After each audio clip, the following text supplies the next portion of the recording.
Besan curry కోసం 2 పెద్ద size onion ముక్కలు తీసుకోవాలి.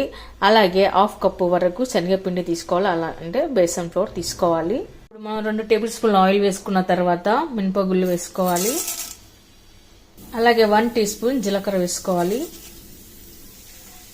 ఆ తర్వాత ఆనియన్ వేసుకుందాము. ఇప్పుడు ఆనియన్ బాగా ఎర్రబడే వరకు కలుపుకొని పెట్టుకోవాలి.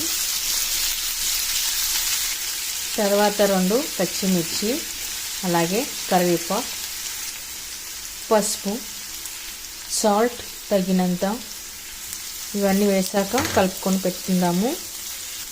ఈ బేసన్ కర్రీకి చాలామంది శనగపిండి ఎక్కువ వాడతారండి.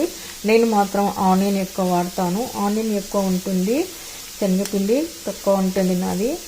ఇలా చేయడం వల్ల చాలా టేస్ట్గా ఉంటుందండి. కర్రీకి మాత్రం సూపర్ ఉంటుంది. ఆనియన్ ఎక్కువ ఉండడం వల్ల కర్రీ సూపర్గా ఉంటుంది. ఇప్పుడు కచ్చా పచ్చగా దంచి పెట్టుకున్న 2 వెల్లుల్లి రెబ్బలు వేసుకుందాము.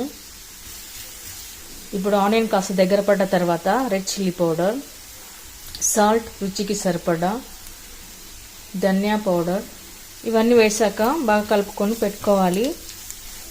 తర్వాత బేసన్ ఫ్లోర్ వేసుకుందాము. ఇప్పుడు ఒకసారి కలుపుకొని పెట్టుకోవాలి.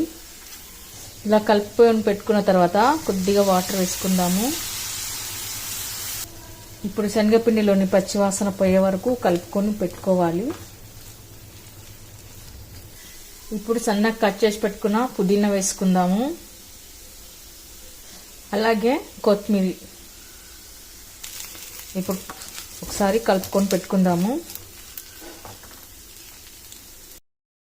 చూసారుగా గుమగుమలాడే బేసన్ కర్రీ రెడీ. ఈ కర్రీ చపాతీ, పూరి, దోశలోకి చాలా బాగుంటుందండి. అలాగే రైస్ లో కూడా చాలా బాగుంటుంది. Thank you for watching.